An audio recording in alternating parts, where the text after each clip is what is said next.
कानून अपना काम करेगा। इन्होंने जिस तरह से जल जीवन मिशन में खुल्ला भ्रष्टाचार किया, 20,000 करोड़, पहले ईडी ने महेश जोशी को गिरफ्तार किया था, अभी एसीबी ने किया है। ये सब योजनाएं अभी तो और पहुंचेंगे, उससे बड़े बड़े जो भी आएंगे ना इनकी पूछताछ में, वो और बड़े नाम आएंगे।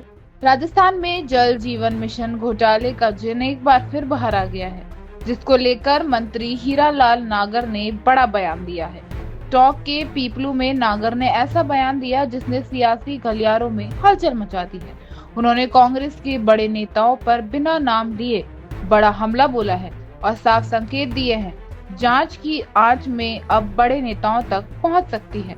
गृह रथ अभियान के तहत आयोजित रात्रि चौपाल के बाद मीडिया से बातचीत में मंत्री हीरालाल नागर ने जेजेएम घोटाले को लेकर ये बड़ा बयान दिया है। उन्होंने पूर्व मंत्री महेश जोशी की गिरफ्तारी के द्वेषापूर्ण बताते हुए पलटवार करते हुए कहा कि उनका भी नंबर आया जाए तो कोई बड़ी बात नहीं है। मंत्री नागर यही नहीं रुके, बल्कि उन्होंने बिना नाम लिए पूर्व मुख्यमंत्री अशोक गहलोत पर भी निशाना साधा और कहा कि पूछताछ में अभी और भी बड़े बड़े नाम सामने आएंगे। नागर ने आरोप लगाया कि जेजेएम योजना में खुला भ्रष्टाचार हुआ। करीब 20,000 करोड़ रुपए के प्रबंधन का जिक्र करते हुए कहा कि उस समय 40 से 85% तक का टेंडर बांट दिए गए। मंत्री नागर ने आरोप लगाए कि कंपनियों के फर्जी प्रमाण पत्र बनाकर टेंडर दिए गए और शिकायतें मिलने के बावजूद जांच तक नहीं की गई। उन्होंने कहा कि साइट वेरिफिकेशन जैसी शर्तें डालकर अधिकारियों और ठेकेदारों पर दबाव बनाया गया। नागर ने कहा कि पहले ईडी ने कार्रवाई की और अब एसीबी ने महेश जोशी को गिरफ्तार किया। उन्होंने दो टूक कहा कि कानून अपना काम करेगा और भ्रष्टाचार करने वालों को बख्शा नहीं जाएगा। पीपलू में आयोजित रात्रि चौपाल में विधायक राम साहेब वर्मा, बीजेपी जिला अध्यक्ष चंद्रवीर सिंह चौहान, कलेक्टर टीना जाबी समेत सभी विभागों के अधिकारी मौजूद थे। तो देखिए मंत्री हीरालाल नागर ने क्या कुछ कहा।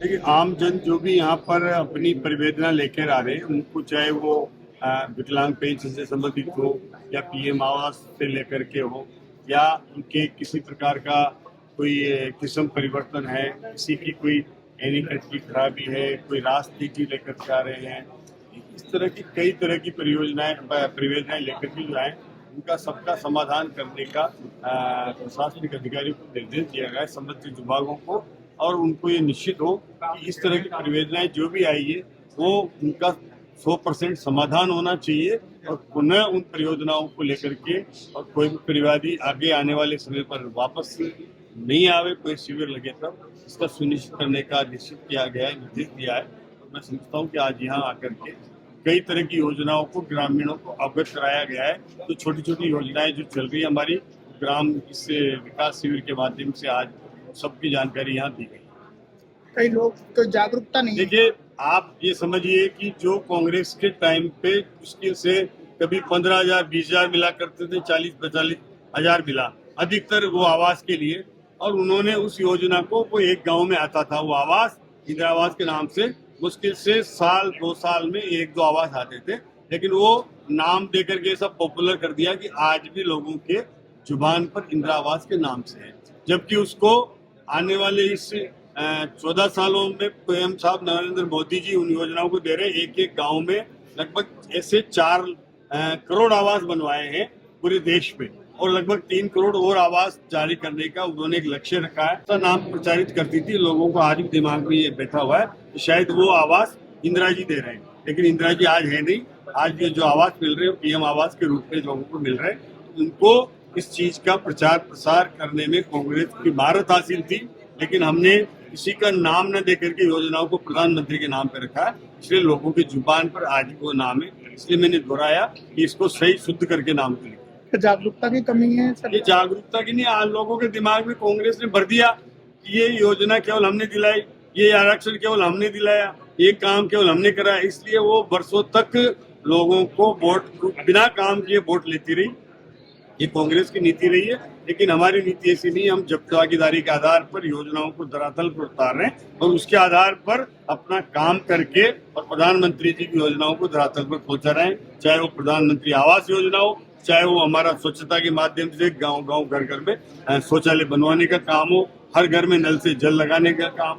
ये योजनाएं हर घर में पहुंच रही है, उसका लाभ लोगों को मिल रहा है, इस योजनाओं को प्रचार प्रसार भी करने का आज ये ग्रामीण विकास रथ के माध्यम से ये जो आया है, गाँव जा रहा है, उसका ये भी एक उद्देश्य है। सर पूर्व जैसे मुख्यमंत्री बयान आया, द्वेषतापूर्ण गिरफ्तारी हुई है महेश जोशी की, ये बयान आया है, किस तरह से? देखिए, कानून अपना काम करेगा। इन्होंने जिस तरह से जल जीवन मिशन में खुल्ला भ्रष्टाचार किया, 20,000 करोड़ का जो इनका टेंडरों को प्रबंध करके, जिसमें 40-45% टेंडर अभाव आए उस समय, और केवल लिमिटेड वो कंपनियां आई जिनके गलत प्रमाण पत्र बना करके इन्होंने उनकी शिकायत होने के बाद भी जांच नहीं करी, उनको टेंडर दिए, उनको अप्रूव किया, उनकी कैबिनेट उनकी समिति ने अप्रूव कर दिया और उनकी बिना जांच के भ्रष्टाचार करने का काम किया। ये सब जब उजागर हुआ और एक कंडीशन डाल दी कि जो भी टेंडरर आएगा वो साइड वेरिफिकेशन करेगा, साइड वेरिफिकेशन करके और वो एक्शन से सर्टिफिकेट लेगा। इसका मतलब आप जो टेंडरर आ रहे हैं उसकी पहचान आप जाहिर कर रहे हो कि कौन कौन टेंडरर आएगा, और उन पर दबाव डाल करके वो टेंडर नहीं डाले। इस तरह का इन्होंने जल जीवन मिशन में काम करने का काम किया है। उनके पहले ईडी ने महेश जोशी को गिरफ्तार किया था, अभी एसीबी ने किया है। ये सब योजनाएं अभी तो और पहुंचेंगे, अभी आगे तक का भी नंबर आएगा। इनसे बड़े बड़े जो भी आएंगे ना इनकी पूछताछ में, वो और बड़े नाम आएंगे, वो भी धरातल पर आएंगे, तो उनसे पूछताछ होगी और हो सकता है कि ये जो कहने वाले का भी नंबर आ जाए तो कोई बड़ी बात नहीं है।